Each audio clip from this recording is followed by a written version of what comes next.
Hello, and welcome to this Ask the Expert with Manufacturing Management. My name's Paul Fanning, and I'm editor of Manufacturing Management. My guest today is Fenella Stalbow, who is ESG Manager at Inspired PLC. And hi, Fenella. Maybe if we could start, maybe you introduce yourself and what you do and what Inspired do. Yeah, sure, absolutely. Thanks, Paul. My name is Fenella Stalbow. I'm head of ESG at Inspired. Inspired is an energy and sustainability consultancy. We help clients to calculate their greenhouse gas emissions, develop net zero targets and strategies. We also support with both mandatory and voluntary ESG reporting as well. So we do offer quite a range of ESG services. I guess a bit about me and my background. I'm a bachelor's in geology and a master's in petroleum reservoir engineering, which is slightly different from the career path I'm on now. I started my career off in the construction industry where I worked for 5 years. My final role in that company was actually as a sustainability officer focusing on decarbonisation solutions for construction.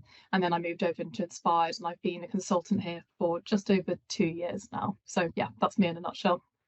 Brilliant. Thanks very much. So maybe from the perspective of our viewers, which greenhouse gases do businesses need to report on? Yeah, so we tend to refer back to the Greenhouse Gas Protocol when we're looking at emissions reporting.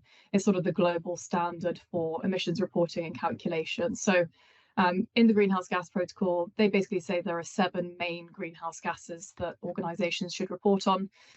The first one and the kind of main one is carbon dioxide. And that's the sort of biggest source of greenhouse gas emissions from human activities.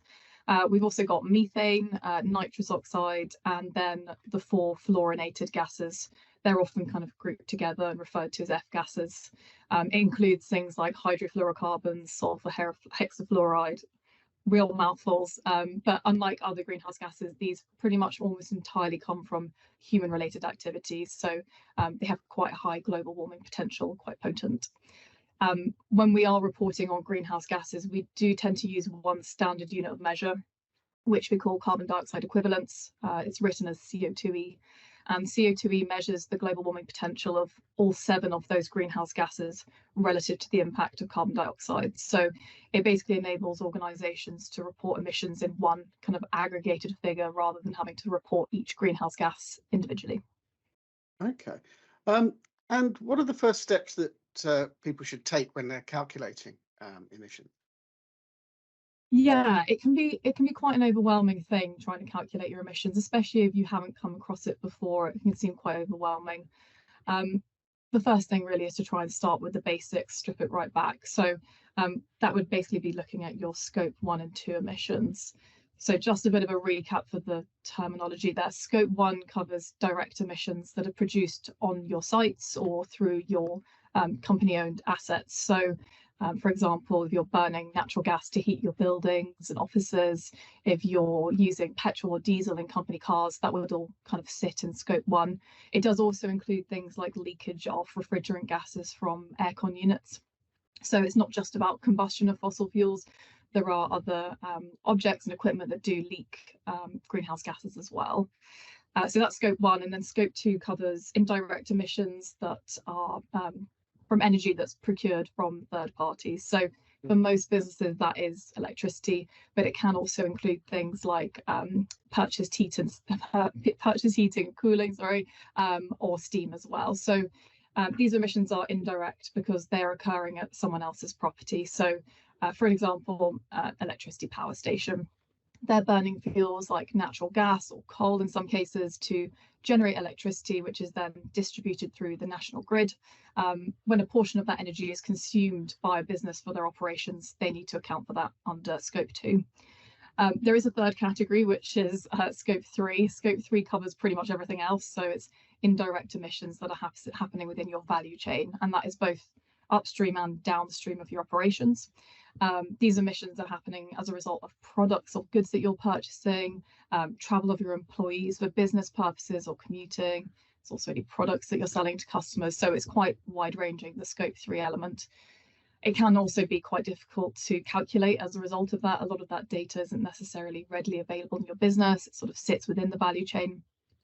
However, on the flip side, scope 1 and 2 is usually fairly accessible because that's stuff that you have within your operational control. You know, you have meters on site you can take readings from, you get energy bills that have data on. So it's a lot easier to start with scope 1 and 2 because the data required is more accessible.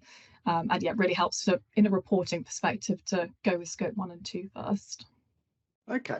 And in terms of how Inspired can help people with this process, how does that work?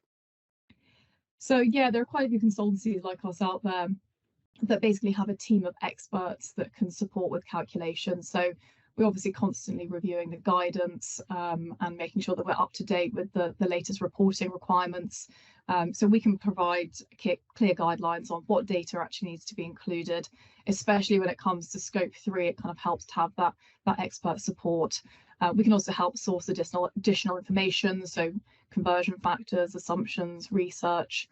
And because we've actually worked with such a varied client base, it means that we have experience across all sectors and have a good understanding of the challenges that business face with data collection, and I guess more importantly, how to tackle those challenges and what solutions are available. So yeah, if anyone's interested in our services, please do reach out. Our contact information can be found on the Inspired PLC website. So yeah, we're more than happy to help. And as I said, we deal with a range of sectors. So come to us with any problems and we'll do what we can to try and help. So I can imagine it from a lot of people's perspective, it's a fairly daunting task. Yeah. And obviously you can hopefully make that slightly less daunting from their perspective. Yeah, absolutely. We're here to help, and we have people from a range of backgrounds, all with sort of ESG, sustainability, education, and disciplines. So it's really nice to kind of have the different challenges from the different clients, and so we do welcome people to come, and even if it's just a little bit of advice, you know, we're always happy to help. Okay, and I think that covers everything from our perspective. So with that, it just remains for me to say thank you very much for joining us, Fenella, and thank you very much to our audience for watching. Thank you.